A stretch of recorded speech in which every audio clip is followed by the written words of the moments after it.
Hello people, we are Tottenham TV and we are back. I hope everyone had a lovely Christmas. Last game of 2025 tomorrow away at Crystal Palace. And as it stands, Manchester City have just taken the lead against Nottingham Forest as well in the 12:30 kickoff with about 3.5 minutes left to play. How are we doing, Sim? You feeling a lot better now.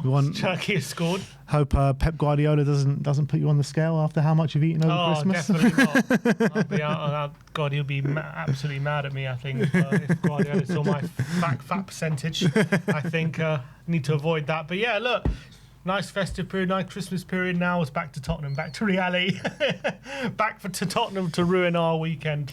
It was strange, wasn't it, Boxing Day? Because it was just like there was no football. Like it was just a bit rubbish, wasn't it, Boxing Day? Game's gone, man. I love what is going on, Boxing man? Day. That's what I look forward to. So that was a shame, but it was nice. Nice to have the turkey, the gravy, all the trimmings. That's what it's all about. Yeah, I didn't get turkey, but I got lamb, chicken, goose, got it all, mate. So everything but the turkey. Everything but the turkey, but it was a lovely Christmas, and hope you all had a lovely Christmas as well. But we got a lot to talk about today on the Tottenham update, and let's get straight into it. And we're going to start off talking about our captain, Cuti Romero, as he has been charged by the FA. Regulation and discipline update here from the FA says that Tottenham Hotspur's Christian Romero has been charged following their Premier League match against Liverpool on Saturday, 20th of December. It's alleged that he acted in an improper manner by failing to promptly leave the field of play and or behaving in a confrontational and or aggressive manner towards the match referee after being sent off in the 93rd minute. Christian Romero has until Friday, the 2nd of January 2026 to respond. So if obviously he ends up getting charged, well, he has been charged, but if, you know, his appeal or whatever is not successful, what's going to be his punishment? They're saying definitely a fine and potentially an additional game ban. The precedent set is Cunha was charged with a similar offence and was given an additional game ban. Romero, when he was sent off, apparently he touched the referee. Apparently, when he did when he was walking off, so that's obviously going to count against him. And apparently, as well, he was walking down the tunnel, and he somehow found his way back out the tunnel to shout the odds at the officials after that. So that will probably count against him. Whether it's enough for an additional game ban or just a fine, I don't really know. I can't remember exactly what Cunha did to when he got sent off, so I don't know if it's going to be that bad. But it's just a headache we don't need, isn't it? He got this, by the way, at 4 p.m. on Christmas Eve, so an early Christmas present for Cuti Romero from the FA. Lovely from them. But yeah, just exactly what we don't need. With Xavi already missing 3 games, he's already missing a big game tomorrow against Palace, and he's obviously a big miss, our captain. But at the end of the day, he's got to get the better of his emotions. Look, at the end, you reap what you sow. Romero, it was horrific at that time in the game as well. Spurs looking like they can get something out of it. Look, at the first booking of why on his way to sending off, I can kind of understand it because he did get pushed in the back and he was very frustrated. The second one was just so stupid, man. And then to lose your head after that as well, after you've lost your head. And look, he was a ticking time bomber ever since he gave the ball away for that first goal. Yeah, but I guess that's the frustration, isn't it? The fact that he got booked because he was rightly complaining about a push, which wasn't given. So that's obviously from his point of view and the massive frustration that booking leads to a sending off. But ultimately, that happens in the game and you have to obviously deal with it. You know, you get wrong decisions. You can't just be, just because the decision is wrong doesn't mean you get to do whatever you want. And unfortunately, it's cost him, it's cost us. Let's just hope it's not an additional game, but I guess we'll have to wait and see. So if it is an additional game, it'll be the Brentford away game. That's what it's going to be. Yeah. So 2 difficult away games, Palace and Brentford, he's going to miss. Do you think there's any chance of Dragusin starting any of those games? I would say unlikely until he's had some game time. But who knows? I was thinking this weekend, we're going to the predicted lineup. I was thinking I would have maybe, if Romero was available, go with a back 3, but if he's not available, I think you just stick with what we have. Yeah. All right, when talking of Radu Dragusin, we've got an update regarding his future. And Marco Di Natale says that Juventus, Napoli and AC Milan have inquired over the possibility of signing Radu Dragusin. Spurs value him at 30 million euros and could be open with a loan with an option to buy. And surprise, surprise, Dragusin back in his first match day squad since ACL last week. And his agent, Florian Manea, is piping up once again. This guy. And he says there's some speculation and we're analysing it. The club doesn't want to sell him right now. However, if the number of games he plays isn't what we want, then we'll take that into consideration. I'll talk to him and we'll evaluate together. I know Inter will be looking for a central defender in the summer. If we decide that Radu needs to play more until then, we'll let them know. And maybe Shivu will call me too. He still has 4.5 years left in his contract at Tottenham, but the injury has kept him out for 11 months. I can't allow him to spend another 7 without consistency. We need to find a solution to get him playing. He's 100% determined. Now let's focus on January and we'll see. Pipe down, Florian. Like, you don't stop, man. He literally doesn't stop. After literally a week of Dragusin sign is already calling him out to other teams in Italy. He's clearly desperate for his client to go back to Italy. It feels like he's been desperate since like 6 months in. I know, it's crazy. But it's an odd one with Radu, because what do we do with him this January? Is it because I think the agent is right in a case of he's missed, how long now? Basically a year of his career, and he doesn't want to waste not waste anymore, but he doesn't want to spend the next 7 months, or 6 months sitting on the bench. He needs to get some game time. Now it's going to be very difficult with him at Tottenham with Romero, Van der Ven and Danso already there. Albeit we do need rotation, so he will get game time. Will it be regular game time, consistent minutes? Probably not. It's up to him to fight his way into the team. Agreed, you know what I mean? but is it also, we're going to be easing him back? It's not going to be we're just going to drop him in and get him playing regular games. Even if we did have a space for him, let's say Romero had a 6-month injury, you still will probably want to ease Dragusin back into that. It's tough for a player like him to start playing regularly full 90 minutes. It's not an easy thing after that big injury. But I would assume come like February, March time, he'd be ready to play consistent minutes and whatever. But if there is an offer on loan and for him this January, do we consider it? And if it's a team that's going to play him consistent minutes, is that something we do consider? Or do we just keep him around because we need the depth, which is true, and I'm pretty much inclined to go with that. But obviously Radu's going to be desperate to get back on the pitch, and when he sees 3 centre-backs in his way, is he going to start getting frustrated with the fact he's come back for this injury, now he can't play? So I understand the predicament we are in, and that's what happens when you have a player who gets a big injury. It's not just the injury, obviously it's that and the recovery, and then when it comes back, the dynamics. So I don't know what the best course of action is. But obviously I want to give him a fair chance at Tottenham. I want to see what he can do under Frank. But yeah, I don't know what the best course of action is if there is an offer on the table for a loan deal. I just don't think we can afford to let him go just because of manpower. We don't have enough centre-backs. The only option is that I can see is you recall Luka Vuskovic, but there has been a report today saying that we're not considering it. So if we're not considering Vuskovic to recall him, then we have to keep Dragusin. Takai? Does he exist? Exactly. Does he even exist? Like, is he a real person? Is he a thing? Is he a defender? Is he a player for Tottenham? Do we pay his wages? Is he actually a real person? I'm starting to question it right now. I think he's the first AI signing. Yeah, very well could be. I think he's just AI. Very well could be. So look, we need bodies. That's the reality. And Dragusin, if we can get him playing to to full fitness, if we can get him back to full fitness anytime soon, then he'll be an asset for us. Yeah, I think so. I agree. So if he's ready to play, then that's it, then he's ready to get back on the pitch. But if there is an offer on the table, even if it's just, playing for 6 months and come back in the summer, I mean, I would consider it, but it would also mean what do we do? So it's a difficult situation, I think, because Radu's going to want to play, of course. So it's an awkward one, I feel, right now, because he's our 4th choice centre-back who's just off the back of a long-term injury. So obviously Frank will have to deal with it. Whatever decision he makes, it's understandable, I think. Yeah, fair enough. Next up, we're going to talk about Brennan Johnson, as Matt Woodsey from The Athletic says that Crystal Palace have made Tottenham and Brennan Johnson their main target in the January transfer window. However, it will require a significant fee to get the player. Not sure what a significant fee means, but they say it's, yeah. Team Talk saying that Palace face competition from Aston Villa in the race to sign Brennan Johnson. The winger has slipped down the pecking order at Tottenham, opening the door to a potential January exit. Spurred are said to open a sale with Johnson valued at 40 million, a fee that could tempt Aston Villa as Unai Emery looks to add depth in a title-chasing squad.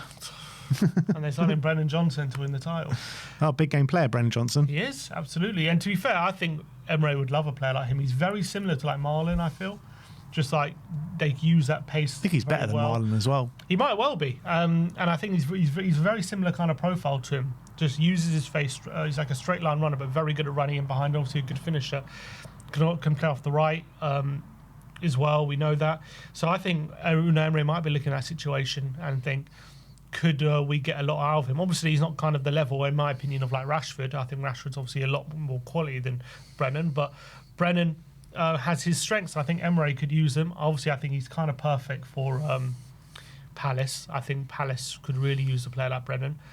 So it's a weird one where we're potentially selling. We're obviously going to be selling him to a player above us in a team above us in the league, whoever we sell him to at the moment, probably, and they're looking to get more use out of him than we are. He doesn't play for us, even though we know he's a goal scorer. But I also acknowledge, is he definitely a player who's upgradable? Yes. But I was thinking about it a bit more. Does it actually make sense, though, to sell him? Because depends who we bring in. Yeah, but that means we need a right winger and a left winger, potentially, or a player who can play right and left. Yeah. Are we leaving us too much to do? Like, at the moment, we've got Kudus and Brennan, who should be, anyway, rotating off the right. That's all right, that's fine. And then off the left is the big problem. But now we're looking to sell our backup right winger. Yeah. Wouldn't it make sense to probably put one of Tell or Odebear, most likely Tell, on loan or something? Even though I like them, and I don't really want to, but I think if we're going to sell a winger in January, isn't that the best course of action?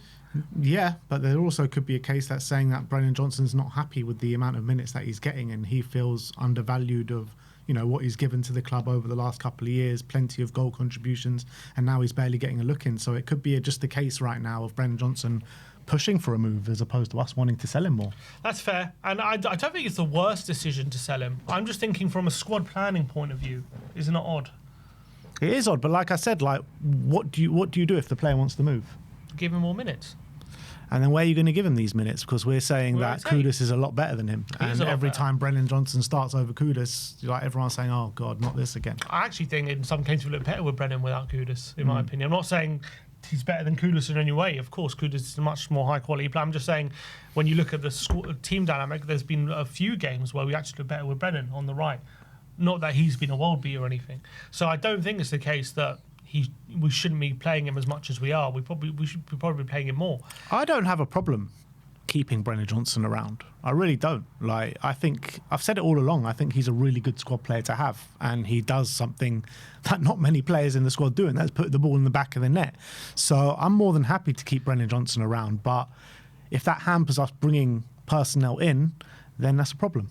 Yeah, I think it makes more sense in the summer than to do it now, in my opinion, where we are. But as I've said, in terms of just a pure selling Brennan Johnson just as a player, I'm open to it because I do think he's quite a limited player, and I don't think he's going to get, to be honest, I don't think he's going to get much better than he already is. I think right now he's a player who we know can score goals, and he's a good finisher, and he offers what he offers, which is not a bad thing. Still 24 though. No, I get that. I'm just saying, I don't think there's a much higher ceiling for him. He might improve as a player, don't get me wrong. Of course, he's 24, but I think what we're seeing now is very similar to what he's going to be. Just this kind of goal-scoring kind of forward who offers a good level, but I don't know if he's got a much higher ceiling, in my opinion. But in terms of the squad planning right now, selling a right winger when we have him in Kudus, when the big problem is a left winger. So, if we sell him, what are we going to sign? Another right winger? We're going to sign a left winger? It's a bit of a peculiar one. You know what, though? We talk about, you say that, he's not going to get much better in terms of maybe add more strings to his bow. But he's also a good profile just to have around the squad, just to someone that can come in and he's going to get you guaranteed goals every season. So, look, I'm more than happy to keep him. However, if we are going to sell him and bring in someone a lot better, then I'm all for it as well. So it all depends on who the player coming in is. That's the reality. The winger market, though, we'll talk about it in a minute. But obviously, Savinho's off the table. I mean, who are we going to get? That's the big issue. Well, let's talk about who we're going to get. But before we talk about who we're going to get, the Sun are reporting that Tottenham have made 150 million transfer war chest available to Tottenham in the winter window. War chest FC. How many times have I heard war chest and Tottenham in the same sentence before over the last couple of years? Levy's gone. This is all real. Yeah. It's all real now. You know what? We might have £150 million war chest, but we need to convince players to come. That's the biggest problem right now. Problem, yeah. And I agree. At the moment, we're not a very attractive proposition, albeit we are still in the Champions League, so we still have that carrot to kind of dangle at players. But first of all, for how much longer? And you get to play 2 games in the Champions League. Well, I would say at least 4. I'd like to think at least 4. You get 4 Champions League games under your belt. But yeah, I mean, trying to even look at if you look at where we are, convincing a team we're either heading in the right direction or we're going to be in Europe next season. I mean, at the moment, that's looking like an outside chance. I mean, how things are going at the moment, if that's going to be a possibility. I'm not saying we've got no chance, but I'm saying it's looking less and less likely as the weeks go by that we're actually going to be in Europe at all. But yeah, that's the problem. 100, like we've already got a polite decline, rejection from Savinho. That's already happened. As long as it was polite. As long as it's polite, I don't mind it. As long as you don't spit in our faces. Like Eze. Exactly. But yeah, I don't know. Obviously we want Savinho, which we'll talk about, but he's probably off the table. Like, I don't know what direction that we go with that fans are going to be happy with, unless we go with another player who's maybe unproven, and hope that they turn into something. Here we go again with the unproven. And that's it. But we kind of have to in a way. We might have to. Yes. You look at Man United, they've got no European football this season, and they were able to convince Mbeumo and Cunha and players like that to come. They're Man United. We're in the Champions League and we can't convince anyone to come. We don't have the prestige of them, unfortunately. Oh, it's ridiculous, isn't it? But we were just about to put ourselves on that map, and then it's just gone from bad to worse every season. It's just so frustrating, man. Look, don't get me wrong, we have stuff to offer, but when it comes to us going for players in the same pool as the top teams, then unfortunately we don't have as much to offer right now as those. But if we're competing with anyone below the top 6, I think we can put our hat in the ring convincingly. But right now we want the players of the top 6 one, don't we? And we're just not getting them. Yeah. Happy days. Anyway, let's move on to some specific targets that Spurs are looking to bring in January. And first up is Savinho. Just came on for Man City. Looked pretty decent, actually, in his little cameo just now. Mike McGrath says that Antoine Semenyo to Man City could require one player leaving Manchester City in this January transfer window. Edu Burgos says that Semenyo's arrival at Manchester City will open the door to a potential departure for Savinho. However, David Ornstein says that I'm assured the likes of Marmoush and Savinho are staying, as Man City have no desire to see them leave. They want to use all their available resources to challenge and win trophies this season. And also, Fabrizio Romano said over the Christmas break that Oscar Bob could be the one to leave Manchester City. Now, he's not even getting in a lot of matchday squads right now, so that kind of makes sense that Savinho and Marmoush to stay and Oscar Bob to potentially leave. Would you take Oscar Bob? Yeah, if Brennan's leaving. But again, it's another situation, isn't it, of a player who's more potential than actual output. But I actually like him. Whenever I've seen him, he's impressed me. The only annoying thing for Bob himself is there was that little period, I think it was maybe now 18 months ago or 2 years ago now. It was just before the leg break. It was, the season before the leg break. I remember he was coming on in games, really affecting it. I remember he scored the winner against Newcastle at St James's, and it was a brilliant goal. And then I remember I predicted him to be Young Player of the Year the next year, and I think in the Community Shield he broke his leg, and obviously it ruled him out for the whole year. So that's obviously held him back. Now this season, he started the season playing quite a bit, And he now started the first 3 games of the season. Yeah, he started the season, and I'm not saying he looked bad, but obviously he wasn't as good as he was when he first broke into the team. It's going to take time, isn't it, for him to really get back to his best? But he's still so young, and we've seen players. Wirtz had ACL, and obviously I know people can argue about him now, but he recovered from it really well, didn't he? And became a massive player for Leverkusen. So just because a young player has a big injury doesn't mean their whole career is done. But yeah, the problem is there's a reason, isn't there, that he started the first 3 games, and Pep hasn't really trusted him since then. He hasn't really gotten much of a look in. But to not be in a lot of matchday squads, I think is quite telling. In terms of where he is right now at Manchester City. Does it maybe it just says more about that's true. But I think, does it say more about the standards at City right now when they're going for a league title and the players they have available? They don't have the luxury of affording Oscar Bob the time to recover, I guess. Maybe you could argue that. Or maybe at the moment he just hasn't come back good enough, and that's just the reality. Would I take a punt on him? I probably would. But then again, does it change much for us in the short term? For example, when I was talking about Savinho, I think Savinho can come in and play really well straight away and make an impact. Does Bob make as much of an impact as Savinho? No. Does Bob even make as much of an impact as Taylor Odebert right now? I think it probably might be similar to them right now. Not to say he can't be a very good player for us down the line, but and I think he's already shown in the Premier League he can play at this level. I think when he was fully fit, but unfortunately in the short term he's still not quite there yet, isn't he? From overcoming the problems he had. Yeah, that's the problem. Right? Do we want to buy someone that is still kind of recovering from a very long-term injury? With an option, maybe. Well, I'm just seeing here. Apparently, he's injured again. Apparently, he's missed the last 2 games through injury. Oh, so he was on the bench before. So he came on in the Brentford game. Before that, he had 3 games on the bench. In the cup. Then 2 games not in the squad, and then he's basically been in and out on the bench and not in the squad over the past couple of months. Yeah, which, for a teenager, was he a teenager still? No, he's 22. Okay, so he's not a teenager anymore. But for a young player at Man City who's broken his leg, it's not completely not understandable. But I thought he had more goal contributions behind him, but in the Premier League, he's only got 1 goal and 1 assist. Yeah. 1 goal, 2 assists. In how many games? So in 23-24, he played 14 games. Last season, he played 3 games, and this year he's taken part in 9 games and 1 assist. So he's still very early in terms of experience. That's not a lot, is it? Yeah. So he's still very early, and I think he's very talented. But it'll be a long-term thing. You don't come in, don't sign him in January and expect him to hit the ground running. Would be my point. Well, he's currently injured, so he definitely ain't running nowhere. Oh, I don't know how bad the injury is. Yeah, I know. But look, that's the situation with the Man City boys. Yeah, and I don't see Savinho happening. I just don't. Again, I would love it to, but it doesn't make sense for City to sign Savinho and then sell Savinho, and they're kind of playing opposite sides at the moment. Yeah.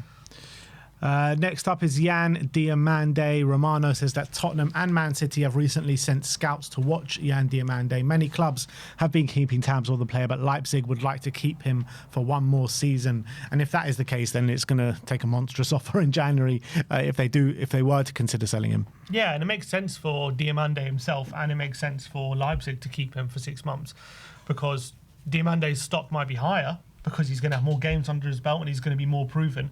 Diomande is going to have more of that, experience. He's going to have more of the game time behind him as well for himself. More development, that's the word I'm looking for. He's going to develop more because he's going to be playing every week. So I think it makes sense for everyone, unless there's an absolute monstrous bid. It makes sense to keep it as it is. And it doesn't make sense for anyone to put in a monstrous bid right now in January. Probably not. No one will, I don't think. Yeah, I definitely don't see Spurs doing it. So I don't see Man U doing it either, to be fair. So, yeah, I think that makes sense for everyone, to be honest. And the last player we're going to talk about is Keenan Yildis of Juventus. Tutto Juve says that Tottenham have now made contact to sign Keenan Yildis ahead of Arsenal and Chelsea. The 20-year-old is causing Juventus quite the dilemma with his wage demands, over $5 million a season, a fee that Spurs would have no issue paying. Team Talk says that Tottenham and Chelsea are closely monitoring Yildis' contract situation. The 20-year-old seeks a significant salary increase of $5 million per year, and the failure to reach agreement would be available for $79 million in the January transfer window.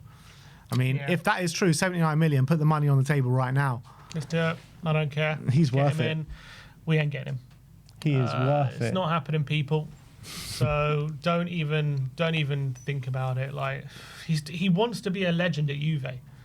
So it's not going to be a Tottenham placed in 14th that convinces him to leave. I can assure you that. He's going to want it if he's leaving Juve. He's going to go to a team that's challenging for big things.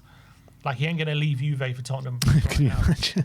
Like it's just not going to happen. He loves Juve. And he wants to be there. It's not like a player who was desperate to leave. I know Juve are a mess themselves, so I wouldn't be surprised if down the line he will get disillusioned with what's happening. He might be already disillusioned. I don't know, but I don't know if he stays there for the long term. He might not. It's very easy to come out and say, "Yeah, I want to be a legend here," and if things aren't going right and a big club comes in, I reckon he'll go. What, in January? Not in January. That's what we're talking about. Yeah, I think he could easily go in the summer though. That's fine, and I'm saying he might already be disillusioned with what's happening at Juve with the mess they're in. But my point is, he ain't coming to Tottenham. That is for certain. I think. I think we could agree on that one. Anyway, it's just can we not dream? Just let us dream. Dream away. I'm not stopping anyone from dreaming, but if you don't want to dream and you want to talk some reality, then come to me. Nah, I don't like this reality. I prefer to talk about dreams, to be honest. Last but not least, Matt Wells obviously has joined Colorado Rapids, as we reported on a couple of days ago, and he sent a classy message to Tottenham Hotspur fans and the club in an Instagram message, and it says, "Born in Chase Farm Hospital, the grandson of a true Spurs legend who first joined the club as an 8-year-old academy player and went on to become the assistant manager as we lifted the Europa League. So many incredible things happened in between as I progressed through the ranks from the under-9s to the under-18s and eventually embarked on my coaching journey with nearly every age group from 13s to 21s. Too many pivotal people on the list have shaped me into the person I am today, but impossible not to mention Ugo Ehiog, who has been with me every step of the way. Simply put, my Tottenham journey adds up to a dream come true. Time for me to go and prove my worth as the head coach." What a lovely message from Matt Wells that is. Lovely. It's hard for everyone to say goodbye. It's a proper Spurs man, Spurs boy, but it's a shame that... it's a shame, but it's good for him. Start his career. But did you see his interview with Colorado with the how he's going to play football? Yeah. High pressing, high energy. No one's going to want to face us. And I wish we could do with a bit of that right now. Yeah, I know. Should have put Matt Wells in charge. You know what, though? Like, if he has a good time at Colorado, comes back to England, I think later down the line, if he proves his worth as a manager, he might be back here one day. Who knows? Mason and Wells, co-managers. Apparently Mason's about to get sacked. Mason assistant, then. Take Mason as interim from to the end of the season. It was looking that way. It is looking that way. Let's just go for the third time lucky with Mason. Why not? Third time lucky. Anyway, that is your Tottenham update for today. Let me know in the comment section below your thoughts regarding all the news stories that we have spoken about today. And